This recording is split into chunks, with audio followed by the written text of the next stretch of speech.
Bom dia, meus amigos, bom dia, minhas amigas, sejam todos bem-vindos ao SEAC, Centro Espírita Amor e Caridade. Para quem não me conhece, eu sou o Marcelo Rodrigo, sejam todos bem-vindos. Um bom dia também aos nossos amigos internautas que nos acompanham pelas redes sociais e um bom dia para os nossos amigos da espiritualidade que também nos acompanham. Que a paz de Deus Jesus esteja em nossos corações. Vamos começar o dia dando uma força para o nosso colega facilitador do dia de hoje, fazendo aquela prece de início. Vamos fechar os nossos olhos, acalmar a nossa mente, o nosso coração, elevando o nosso pensamento até Deus e Jesus. Querido amado Mestre Jesus, anjos guardiões, protetores de luz, nossos adoráveis anjos da guarda, muito obrigado por mais um dia, por mais uma oportunidade de aprendizado, de estudo e de amparo. Querido Mestre, que através dos nossos bons pensamentos e das nossas boas energias, possamos criar uma atmosfera boa para recebermos todo aquilo que vier aos nossos ouvidos, que possamos assimilar esses ensinamentos em nossos corações. E ao longo da nossa jornada, que possamos colocar em prática tudo aquilo que aprendemos, ou ao menos tentar. Em nome de Deus e de Jesus, que assim seja. Bem, meus amigos, hoje, 2025 já, passou rápido demais, e vamos ter a 11ª edição da tão famosa palestra dinâmica do Edgar Miguel, O que te perturba? Então já fica a deixa para vocês ir pensando aí, se tem algo que perturba vocês, para poder estar perguntando para ele, passar a visão dele sobre o assunto. Eu sempre falo, né? Não tem pergunta boba, tem bobo que não pergunta. Então, sem mais delongas, Edgar.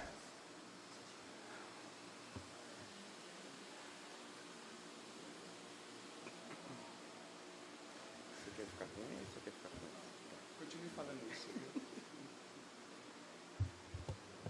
Bom dia, espero que todos estejam bem, e se não estão, ficarão, não é? Porque estar bem ou não estar bem pode ser uma decisão, sua decisão.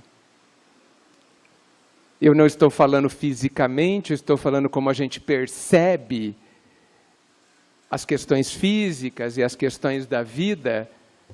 Estar bem é uma forma de enxergar, de perceber como a gente vive e as coisas que estão acontecendo na nossa vida. Então, a pergunta, a questão que fica é: será que existe uma forma melhor de eu enxergar o que eu estou vivendo para que eu esteja bem? E eu já respondo, sem dúvida. Sem a menor dúvida. Significando que estar bem, sofrer menos ou não sofrer, é um poder que a gente tem.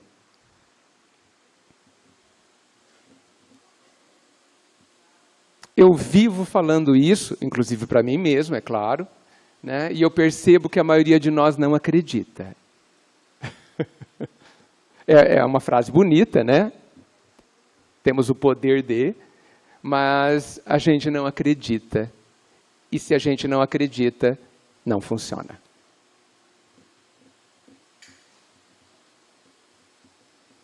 Então, e eu acho que essa nossa falta de confiança em determinadas coisas que estão no Evangelho, está muito relacionada ao fato de que a gente não vive como um ser imortal. A gente acredita que a gente é daqui. A gente acredita, ou vive como se essa vida fosse a única. E isso causa um sofrimento. Quer ver?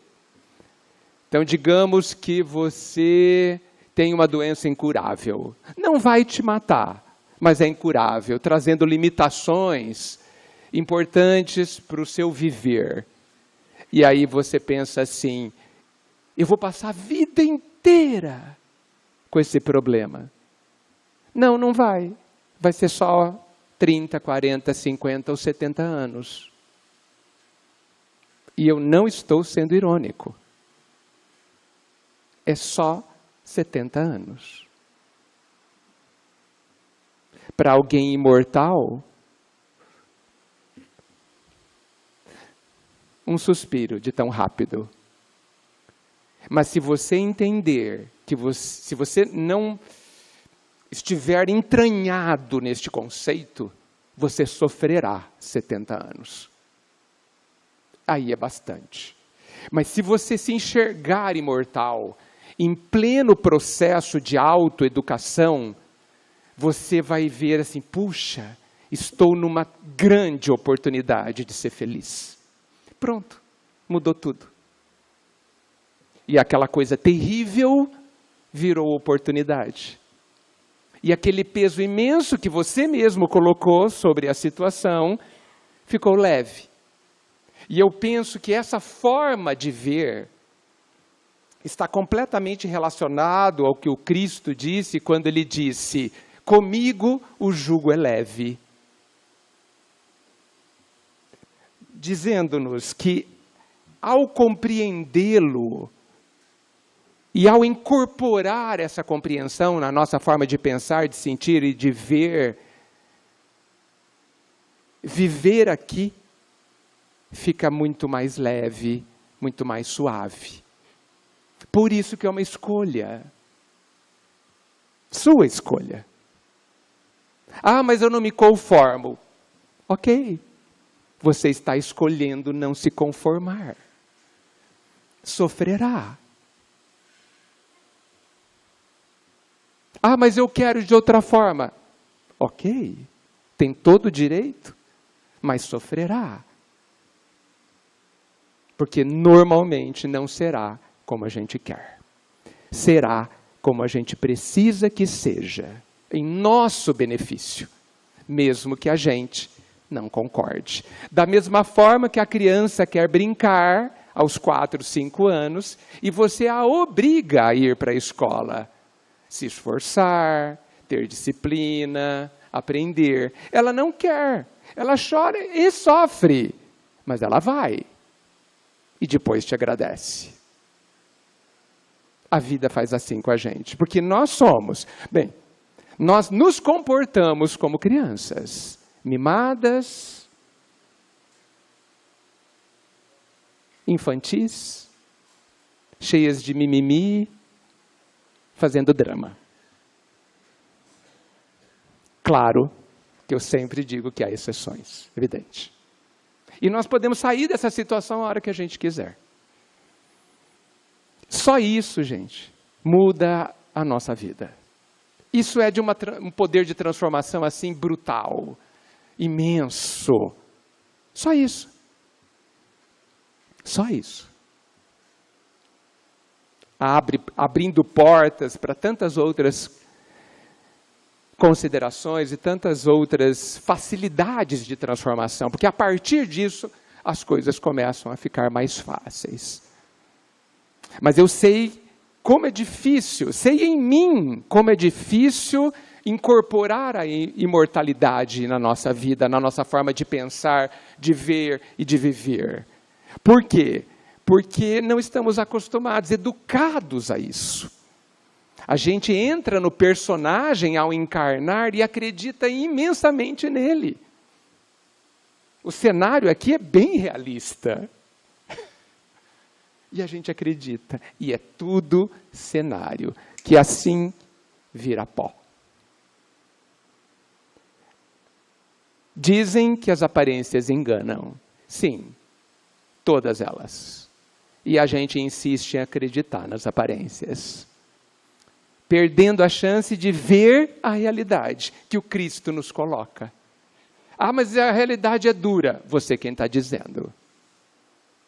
Eu prefiro pensar que a realidade não merece ter adjetivos. ela é. Nada mais que isso. Boa ou ruim, sou eu que decido como vai ser. Além dessa introdução, como disse o Marcelo, né? Mais uma vez, com algumas dúvidas se devo continuar ou não, sinceramente, eu abro, ou gostaria que a gente fizesse, se vocês permitirem, aquele tipo de palestra onde vocês participam, aonde a gente possa conversar, talvez até colocar mais dúvidas, sobre questões específicas de um de vocês ou outro. Né? Então, esse tipo de palestra, o que te perturba, de fato é uma pergunta que eu faço a vocês, o que está perturbando, incomodando, pesando no seu coração agora? E se você quiser nos contar, eu recomendo que seja sem detalhes pessoais, sem nomes, né? Apenas contando o quadro geral, e eu vou colocar a minha opinião, que deve ser submetida à avaliação de vocês em todos os pontos. Porque é apenas a minha opinião que eu tentarei colocar conforme o meu entendimento da doutrina e da vida. Parece que alguém já se dispôs, olha só, vamos lá. Meu nome é Luciana. Oi, Luciana. O que me perturba é o vício do cigarro. Eu estou há 3 dias sem fumar, porque eu quero 3. Porque eu quero estar trabalhando dentro da casa espírita. E é muito difícil, é um vício que me perturba muito. Que legal, né? Obrigado por ter colocado. Acho que é a primeira vez que me coloca esse tipo de situação. Eu sempre penso que tudo... Bem, vamos pensar, né? A diferença de vício e de hábito. Vício é o nome que a gente dá aos hábitos que causam consequências negativas. Ok? Porque tanto o vício quanto o hábito têm a mesma anatomia, a mesma estrutura, né? É alguma coisa que já incorporou ao nosso jeito de se comportar. Fazemos automaticamente. Muitas vezes você usa o cigarro e nem vê. Tá certo? Peguei o cigarro, estou fumando, nem percebi. Da mesma forma como a gente dirige, muitas vezes quase sem perceber se a gente virou a rua ou não. Como muitas vezes a gente nem sabe se fechou o carro. Né? Eu não gosto que me perguntem se fechou o carro, porque eu nunca sei. Né? E eu sempre fechei. Né? Mas se me perguntarem, eu não sei. Hábito. Para esse tipo de situação, a gente não chama de vício. Mas quando o nosso comportamento, quando esse comportamento automático tem consequências destrutivas ou prejudiciais, chamamos de vício. Muito bem. Todas as vezes que eu penso no vício, ou em qualquer tipo de comportamento, qualquer tipo de forma de pensar destrutiva, porque a gente fica atento a determinados vícios, como o vício do cigarro, da bebida, de drogas, etc. Mas existem vícios mais terríveis, no meu entendimento, que são os vícios de pensamento.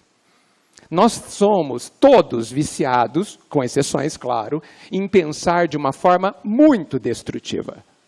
Muito. Os ansiosos estão aí para nos dizer como esse vício de pensar do jeito que o ansioso pensa são terríveis e destroem e adoecem, da mesma forma que outros. Aliás, todos os vícios adoecem.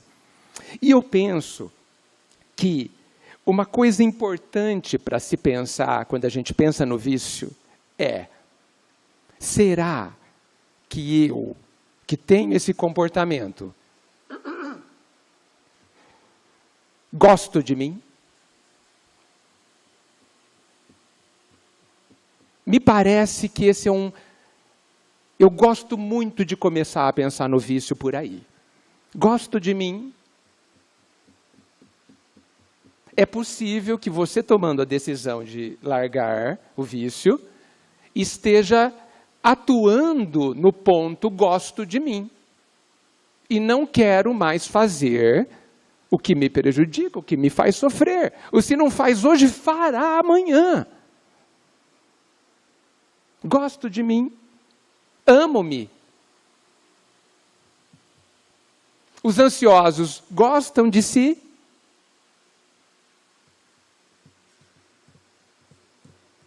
Ah, eu não consigo fazer tal coisa. Eu entendo. Mas eu gosto de substituir o verbo conseguir por não querer.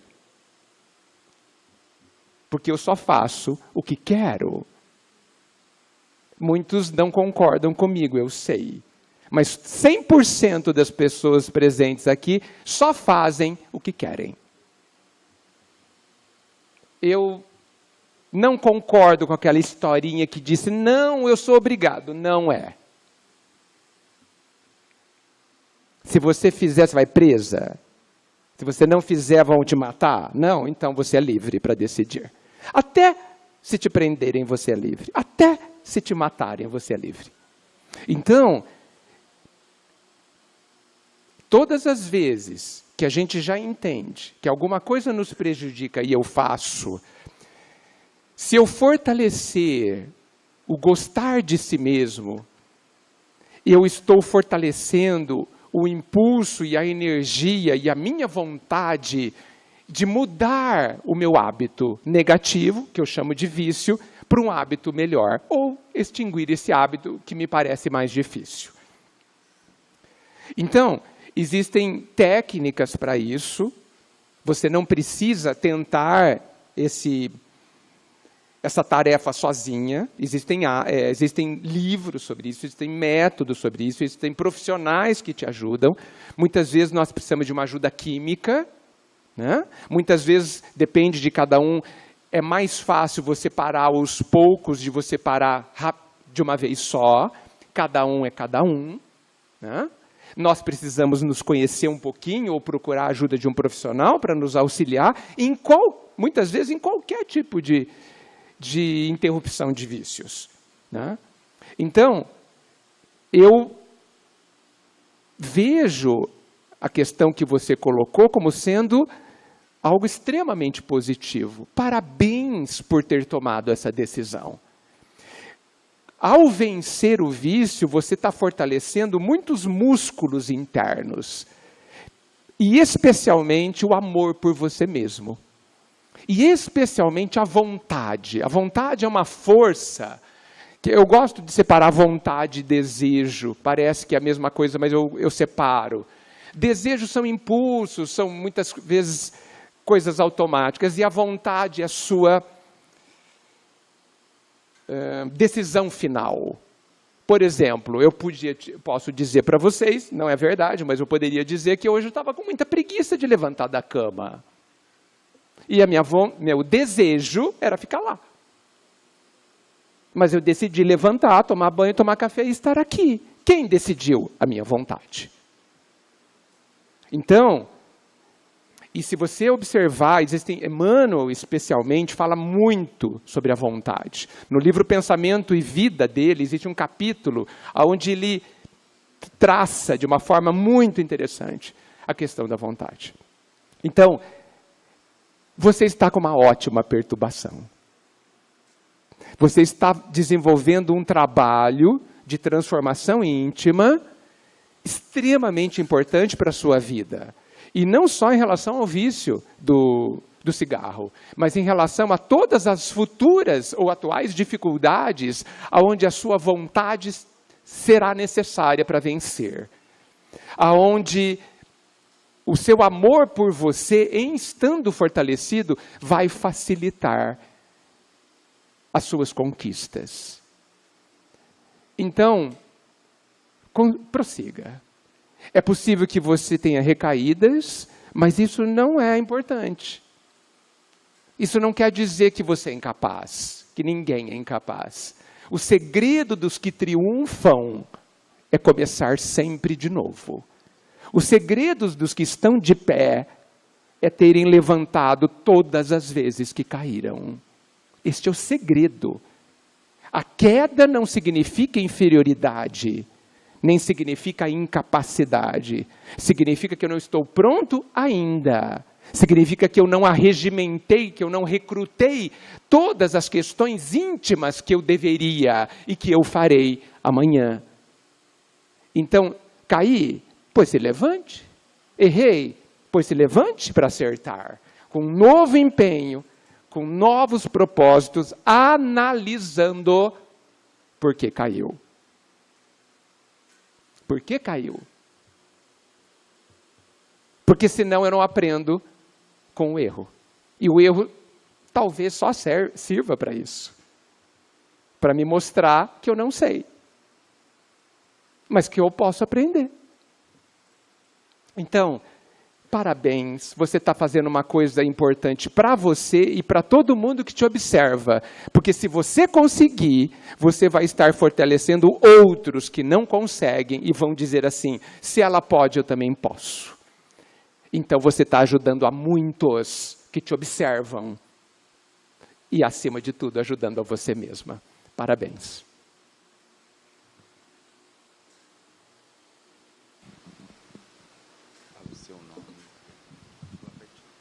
Eu sou Sandra. Oi, Sandra. Oi.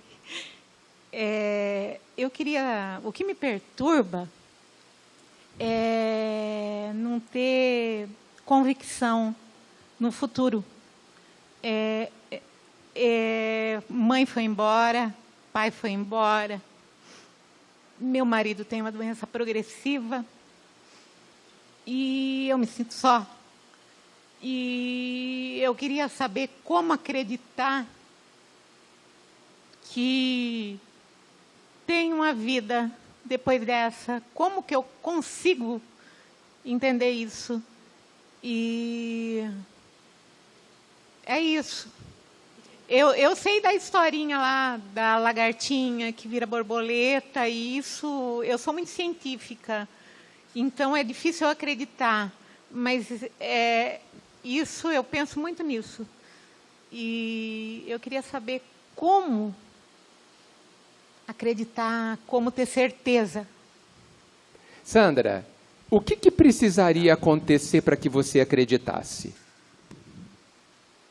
Diga. Ai. O que te... Porque, veja, se você quer uma prova, você precisa estabelecer qual ela é. Ok? Talvez um contato. Um contato com quem? Meu pai. Com seu pai? Aham. Isso, você tem certeza que isso resolveria a sua falta de convicção na imortalidade? Acredito que sim. Acredita que sim. Meu pai foi uma bênção na minha vida, minha mãe também, mas o meu pai foi maravilhoso. O seu pai é uma bênção na sua vida.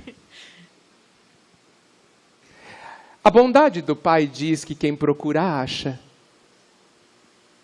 Procure. Procure. Peça. Peça que você tenha algum sinal, algum contato do seu pai. Por que não? Peça. Mas eu só faço um alerta. A pergunta que eu te fiz é muito importante.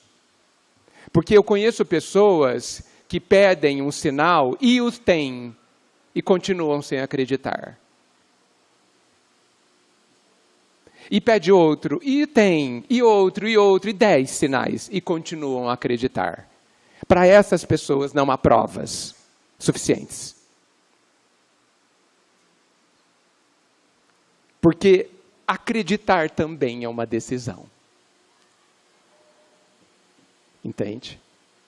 Então, eu peço para você refletir profundamente sobre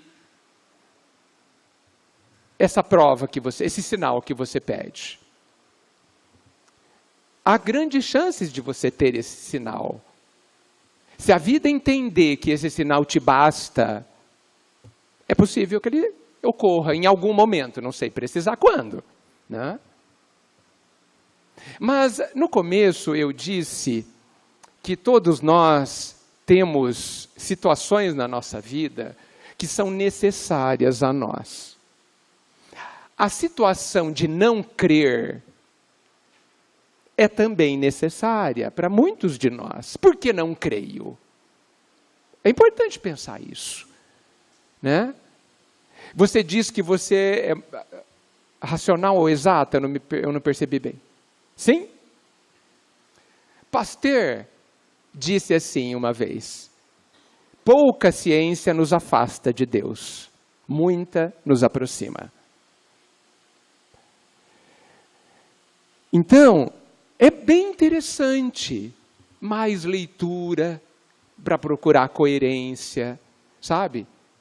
É bem interessante ler Kardec, que duvidava mais do que eu e você juntos, que não queria nem ir lá ver, e que foi e pesquisou e se convenceu depois de alguns anos. Mas cada um de nós, me parece, nós temos um ponto de bloqueio, sabe? Para qualquer coisa, não somente para isso. Esse ponto é como se fosse uma pedra no caminho, ou uma rocha, ou uma montanha, né? Que nos impede. Parece que passar dali é extremamente difícil. E isso tem a ver com a nossa história, com a nossa dinâmica interna. O autoconhecimento, voltar-se para você, ou se perguntar por que eu não acredito. Por quê? O que eu preciso para acreditar? Por isso eu te fiz aquela pergunta.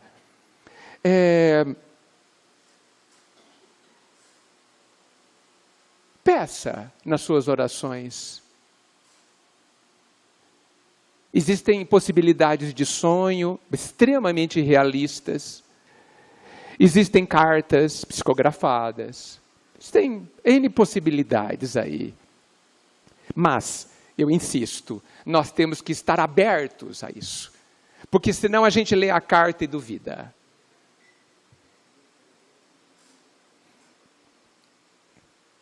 Mas pergunte para você mesma.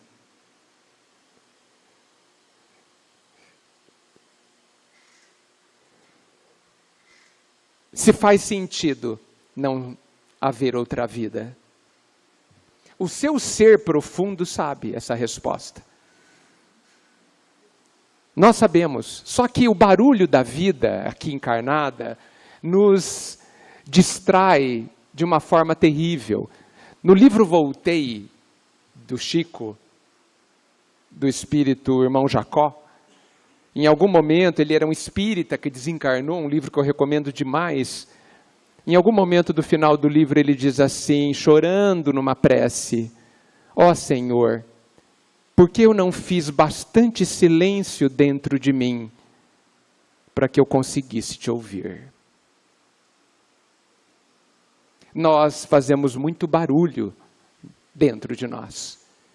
E aí a gente não consegue ouvi-lo. Ele continua a falar insistentemente por muito nos amar. Mas a gente precisa ter condições íntimas para ouvi-lo. Senão, não ouvimos. Busca e achareis, Sandra. Tá bom? Obrigado.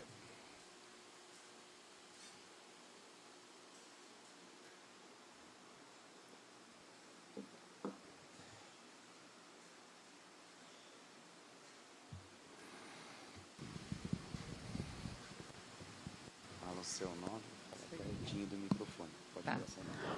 Bom dia, pessoal. Meu nome é Sueli. O que realmente eu acho que não é nem que me perturba. Eu acho que eu estou com muito medo. Eu há 4 anos estou com uma doença degenerativa e progressiva nos olhos. Não estou te ouvindo muito bem, Sueli. Há 4 anos eu estou com um problema nos olhos. É uma doença degenerativa e progressiva. E eu estou assim, sei que é um crescimento meu, mas não estou sabendo lidar muito com a situação, não. Porque eu estou, não está nem perturbando, está me dando medo mesmo, desespero. Não estou tendo uma estrutura emocional muito boa para poder lidar com isso, não. É uma doença que afeta pessoas mais idosas. E é num olho só. E eu tenho nos 2 já há 4 anos. E está progredindo.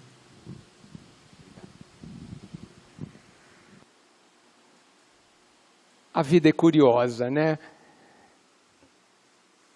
Eu não sei porquê, e não sei mesmo, mas há muitos anos atrás, quando eu pensei nessa questão de perder um dos sentidos, eu me perguntei assim, Edgar, se você pudesse escolher, o que você escolheria perder? E de uma forma que eu não consigo compreender, eu escolheria perder a visão. E olha que eu sou uma pessoa muito visual. Eu adoro ler. Imagina, eu vou ficar sem ler. Falei para minha esposa que ela vai ter que ler todos os livros para mim. E ela falou assim, eu leio, mas vou mudar toda a história. Bem, não sei porque um dia eu pensei isso. Sueli, né? Olha, Sueli, eu não tenho outra coisa a te dizer, senão ressaltar a questão de como é que a doutrina, vê a vida. Estamos aqui numa escola. A escola tem lições, testes. Todos são difíceis. Porque um professor na universidade não vai colocar na prova quanto é 2 mais 2. Certo? Não tem sentido. Porque já é sabido, supostamente. O que vai colocar na prova? O que eu não sei. O que vai ter na aula? O que eu não sei. Para quê? Para que eu aprenda. Então, eu tenho por hábito de pensar que tudo, absolutamente tudo que acontece na minha vida e na vida de todos, acontece para que eu aprenda algo. E a grande pergunta é, nesta situação X, o que eu preciso aprender? Essa é a grande pergunta. Sabe por quê? Porque quando aprender, a lição termina. Por que ela vai continuar? Se eu aprendi. Certo? Esse é um ponto. Segundo ponto, a lição sempre é temporária. Sempre. Sempre é temporária.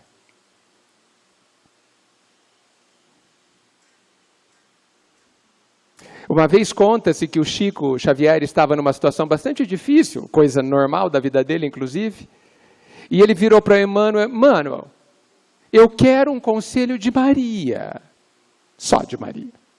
Quero um conselho de Maria, peça a ela que ela me dê um conselho nessa situação muito difícil.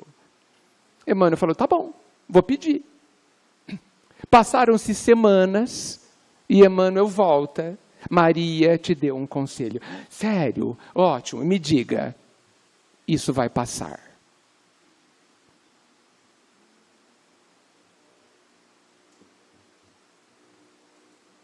Maria.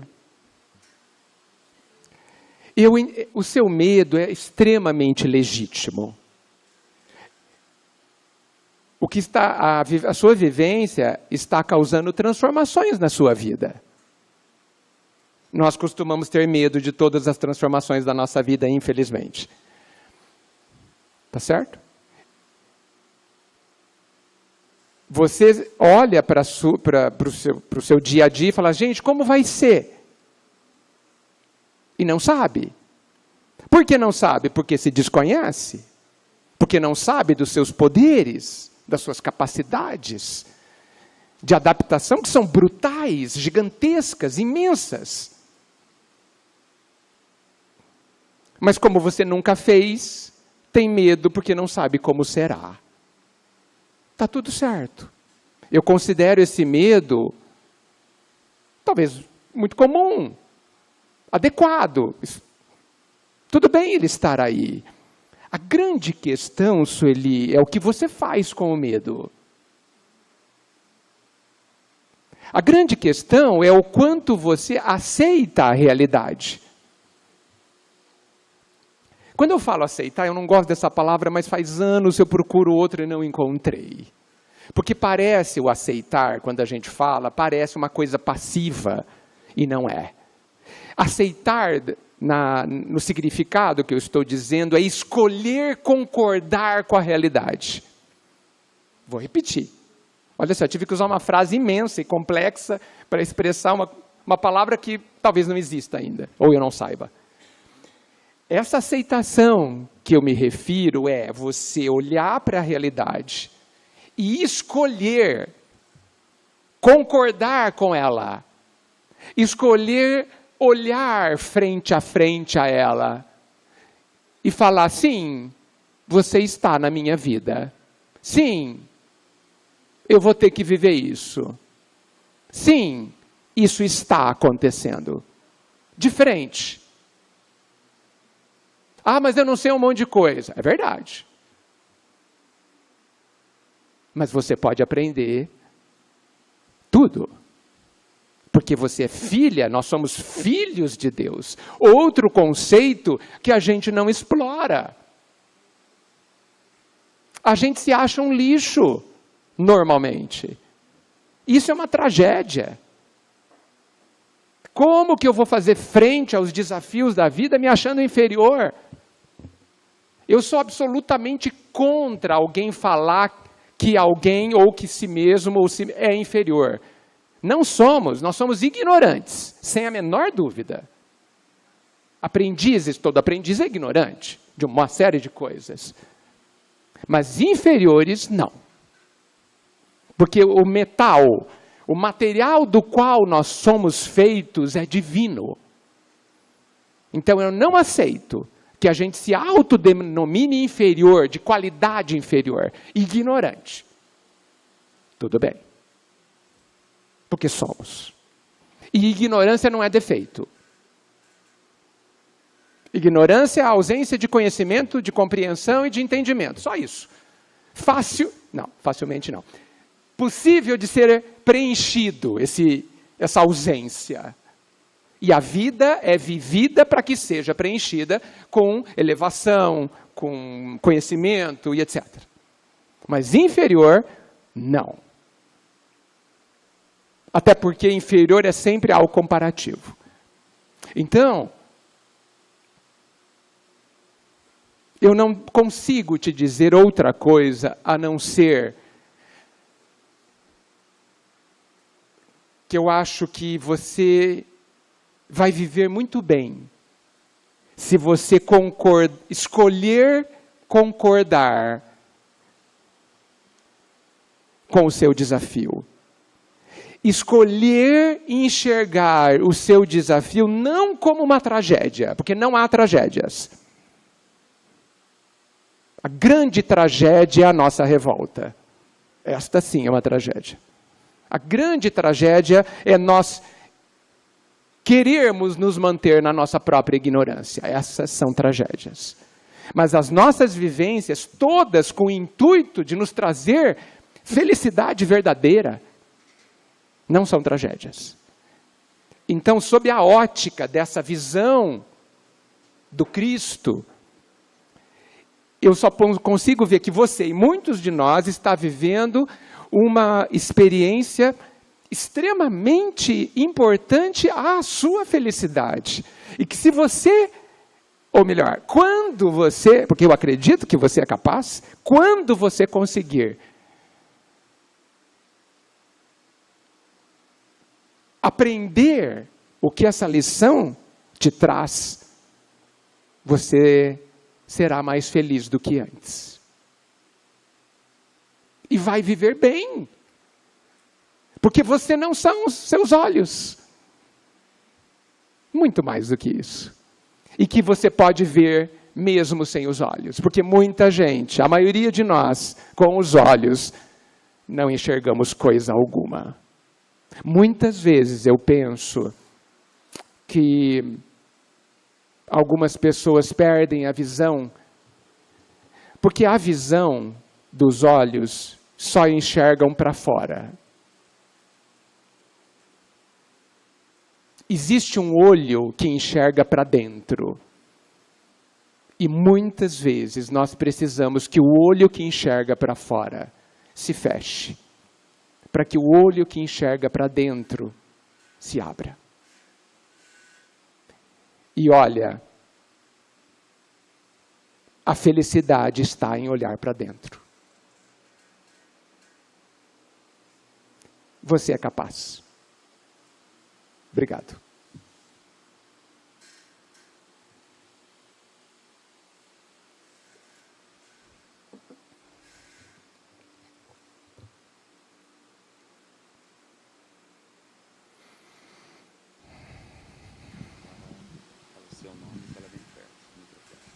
Pedro, sobre a experiência de Jó, da história bíblica, o que leva uma pessoa que a vida inteira tentou ser boa a ter esse sofrimento tão intenso.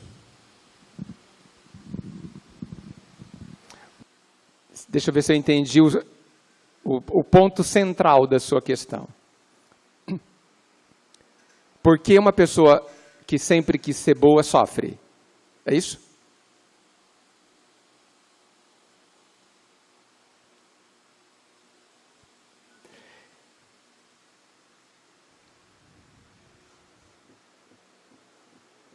Quando a sua pergunta, me corrija se eu estiver errado, ela está dizendo que a gente sofre porque acontecem coisas fora de nós que nos fazem sofrer, não é? Vou dar um exemplo. A gente fica doente, a gente perde bens materiais, alguém vem dar um tapa na nossa cara, alguém nos trai. Esses são os sofrimentos, certo? Então, não são esses os sofrimentos reais.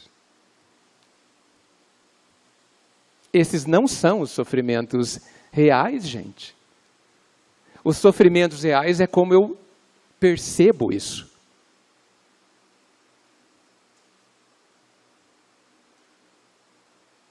Os sofrimentos reais é como eu enxergo o que está acontecendo do lado de fora de mim.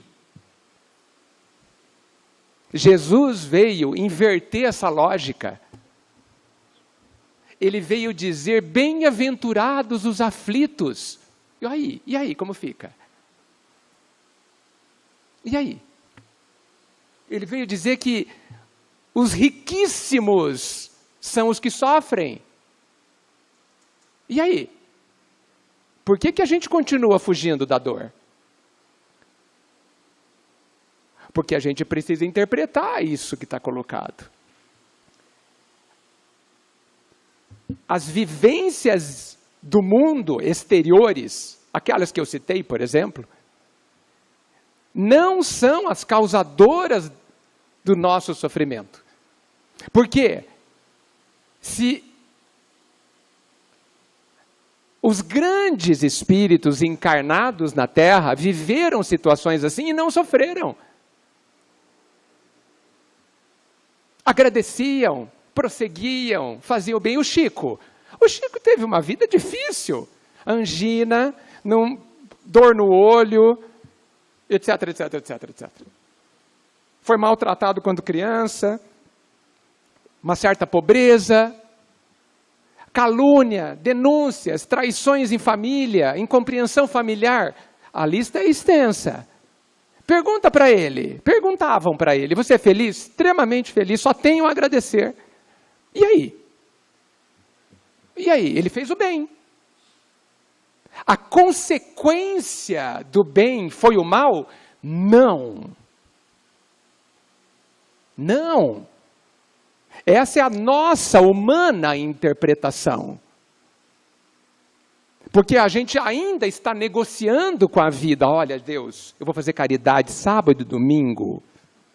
Tá bom? Bastante, não vou fazer outra coisa. E aí o Senhor dá um jeito no resto. Ok? Não vou esperar não ter doença nenhuma. Aliás, vou esperar nem morrer. Não vai dar certo, gente.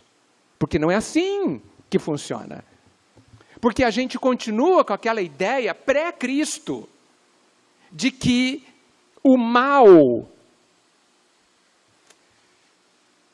são os desafios da vida, são as lições da vida. Nós somos aqueles que não estamos entendendo que estamos na escola. Nós somos aquele aluno que está na escola achando que ali é um baile. Nós somos aquele aluno que está na escola achando que ali é Hopi Hari, parque de diversões. É muito frustrante. Eu não vim aqui para me divertir? Você se pergunta. Eu não vim aqui para estar bem? Não veio. Você veio aqui para viver desafios o dia inteiro. Você veio aqui para se esforçar dia e noite para aprender o que você não sabe. A escola é assim, lembram? Quando você não aceita o lugar que você está, a gente sofre. Mas aqui não é parque de diversões? Não, não é. Ah, mas eu pensou errado. Mude a forma de pensar. É o que o Cristo está nos dizendo. Meu reino não é aqui. E por que a gente quer que seja? Um dia será, através e depois das nossas transformações. Hoje, não é aqui. A gente de manhã, já disse aqui algumas vezes, ora assim para Deus. Deus, olha, espero que meu dia seja ótimo. A gente não ora assim de manhã? Sabe como Deus responde? Fica tranquilo, filho, vai ser ótimo, do meu jeito. E aí ele dá 1 milhão de problemas. Porque quando a gente fala que meu dia seja ótimo, você está falando assim, que eu não tenha nenhum problema para resolver. Não é verdade, gente? Porque quando você tem um problema para resolver, você fala assim, só me faltava essa. Como se não fosse da vida encarnada ter problemas. Aqueles que não têm problema para resolver, desconfiem. Talvez tenha desencarnado até. Muito tempo sem problema, fica de olho. Tenta entender. Veja, estou exagerando propositalmente para causar um impacto em vocês. Existem momentos suaves na nossa vida encarnada que a vida está nos testando para verificar como a gente sabe usar o tempo quando tudo está bem. Nos momentos de calmaria, o que você faz? Você se fortalece? Você estuda? Você olha para dentro? Ou você sai aí que nem uma borboleta? Curiosa com as flores da vida, aí distraído das grandes realidades. Então, os momentos serenos também são desafios. A gente acha que prova é ter doença. Eu concordo. Mas eu sou daqueles que pensam que ter saúde é uma prova muito mais difícil. Porque quantos de nós sabe vencer a prova da saúde e continuar saudável? Por que a maior parte da nossa vida a gente tem saúde? Para quê? É uma prova, viu, gente? Por que muitos de nós têm dinheiro? É uma prova. Eu rezo por aqueles que entram na fila das loterias para jogar na Mega Sena. Rezo, porque quem ganhar vai estar numa prova dificílima. Eu não jogo de jeito nenhum, porque eu posso ganhar.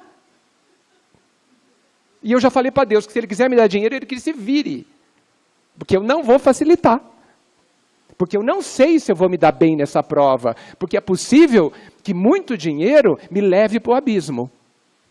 Da prepotência, da vaidade e de acreditar que eu sou melhor que alguém.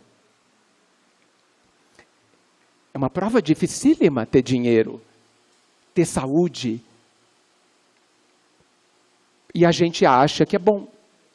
E se estrepa inteiro. Então, eu entendo que nós precisamos mudar os valores da onde a gente coloca o que é importante e o que não é. A compreensão do que é a vida encarnada é imperiosa, gente. Porque senão a gente vai sofrer porque ficou doente.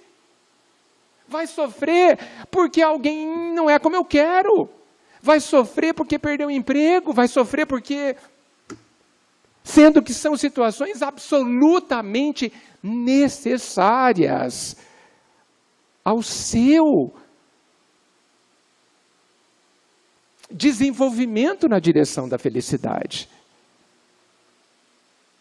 Quando a vida nos dá estes exercícios, e Ele nos dá, graças a Deus, todo dia, ela está cuidando de nós, como a professora sábia que diz, este aluno precisa disso. Ah, mas eu não sei nem entender o problema. Faz parte do crescimento entender o problema. Faz parte do desenvolvimento ler o enunciado do problema e ver o que está ali. Porque, agora, nós temos o Evangelho como manual de solução de todos os desafios da vida. O Evangelho. Se alguém se encontrar com Jesus hoje e lhe fizer uma pergunta, eu acredito profundamente que ele não dirá nada novo, mas ele vai repetir o que já disse. Porque ele já disse tudo o que o nosso nível precisa.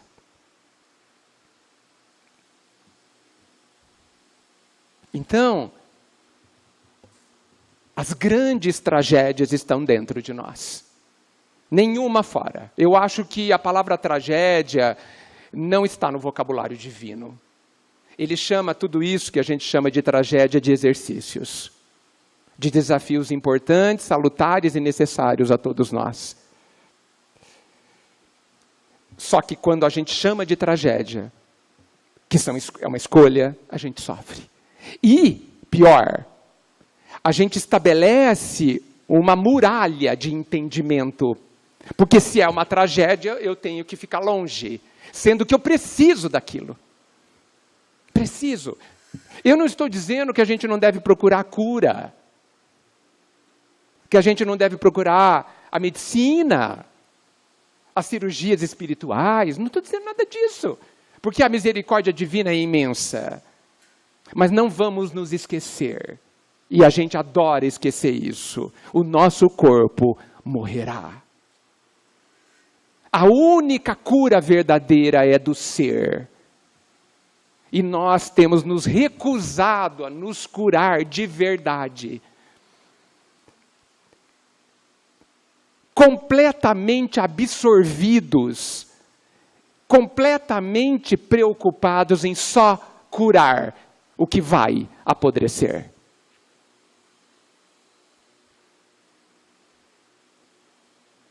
A nossa vida mudaria completamente se a gente se dedicasse um pouquinho mais à cura do espírito, à cura do coração, à cura do que somos, imensamente.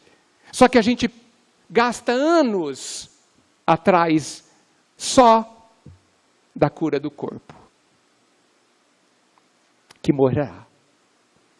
Tem um livro, eu não vou lembrar o nome, eu só sei o médium. Sirineia, não sei o quê, eu não sei nem o médium. Chama Sirineia alguma coisa. O espírito é o Leon Tolstói, o grande escritor russo. E em algum momento ali, conta a história que Jesus foi chamado por um marido para curar, um marido muito rico, uma família muito rica, para curar a esposa que tinha lepra. E ele foi. Chegando lá, ao entrar no quarto, um cheiro terrível, um sofrimento muito grande da esposa, completamente já desfigurada. Na porta, Jesus disse assim ao marido: não posso curar a lepra, porque a lepra está curando a sua esposa. Compreendem? A lepra que vai passar com o desencarne está curando aquele ser.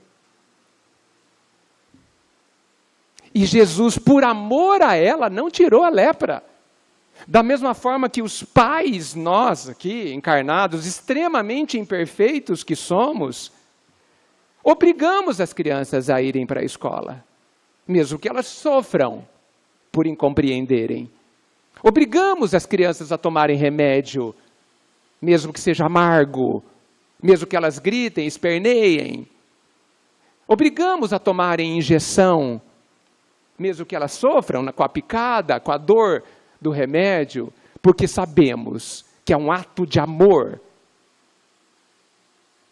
A vida faz assim com a gente. A vida não está nem aí com as nossas lágrimas quando elas são de incompreensão. Porque elas sabem que amanhã nós vamos agradecer por cada lágrima. Esse mesmo livro diz que nós temos optado por chorar ao invés de suar trabalhando. É uma escolha que a vida respeita. Temos escolhidos viver distraídos da vida verdadeira e, olha, digo mais, dos nossos verdadeiros interesses. Porque nós estamos deixando para trás os meus interesses, os nossos interesses, aquilo que é importante a longo prazo para mim. Loucura isso. Escolhendo ilusões, escolhendo fantasias. Somos livres. Até quando? Até a gente mudar de ideia. E esse livro diz que até quando decidirmos não mudar de ideia, a dor será a nossa companheira constante. Porque a linguagem da dor a gente entende. A gente não está conseguindo entender a linguagem do amor, que diz que o amor cobre a multidão de dores. O amor afasta a dor íntima, não o desafio. Isso é importante. O amor não afasta os desafios. Está aí o Chico, está aí o Cristo. Mas traz felicidade. Porque a felicidade independe do que você está vivendo.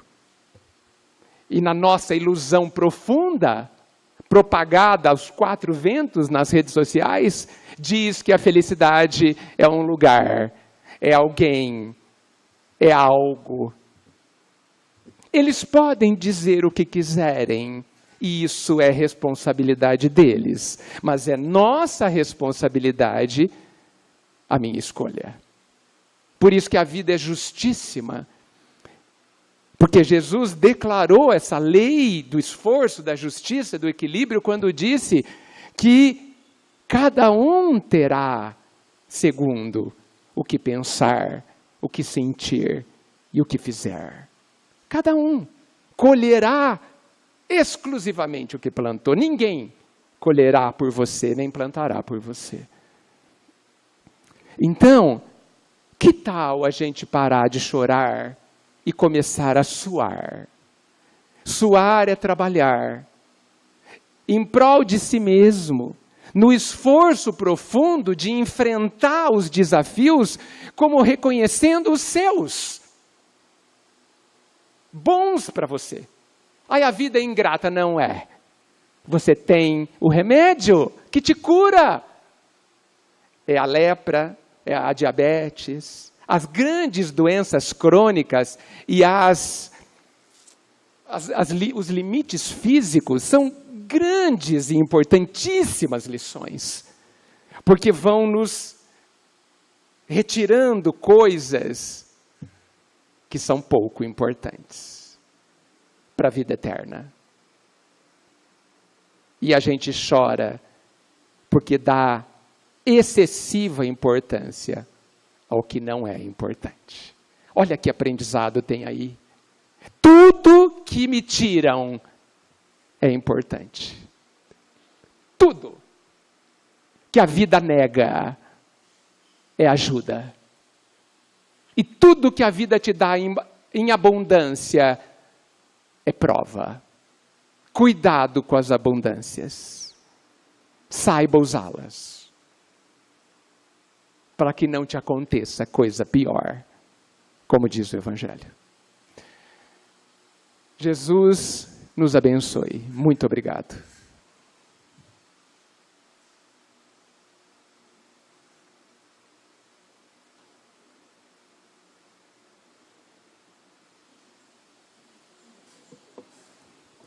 Muito obrigado, Edgar. Está convidado já para a 12ª edição, né, pessoal? O que vocês acham? Se alguém que está aqui pela primeira vez, espero que tenha encontrado aquilo que veio buscar. E se não encontrou, vem da próxima, quem sabe. Se vocês gostaram assim como eu, vamos ajudar na divulgação para que possamos alcançar mais pessoas aí.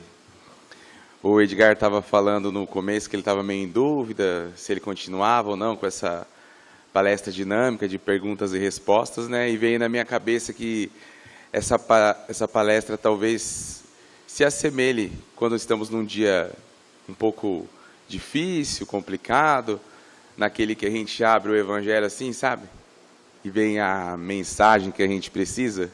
Eu acredito que essa palestra seja como isso, como abrir o Evangelho ao aleatório e o que precisa vem para nós. Gostaria de convidar os nossos voluntários a irem se dirigindo às câmeras de passe. Hoje voltamos às rotinas normais, tá bom? Aqueles que passaram pelo atendimento fraterno e estão com os papéis amarelos, vão passar aqui à esquerda de vocês. E os demais vão ser atendidos ali à direita de vocês. Tudo bem? Peço para que fiquem sentadinhos no lugar, que os nossos voluntários vão chamando um a um para ir tomar o passe. Enquanto você aguarda, você pode ir mentalizando algo bom para poder assimilar melhor essas energias aí. Tudo bem? Vamos fechar os nossos olhos e agradecimento mais uma vez? Então vamos fechar os nossos olhos, respirar bem fundo e agradecer. Querido Mestre Jesus, muito obrigado por mais um dia, por mais uma manhã, por todos esses depoimentos maravilhosos que possamos presenciar na data de hoje. Que todos aqueles que estão aqui possam receber aquilo que procura. Que possamos levar para a nossa casa mais energia, mais fé, mais determinação para aceitar as provas na qual iremos passar. Que possamos dar valor nas coisas boas, e nos momentos difíceis possamos ter paciência para passar por tudo o que tem que passar.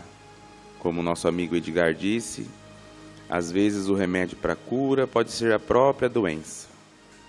Querido amado Mestre Jesus, amigos espirituais de luz, muito obrigado pela manhã e pela oportunidade. Em nome de Deus e de Jesus, que assim seja, sigamos todos em paz.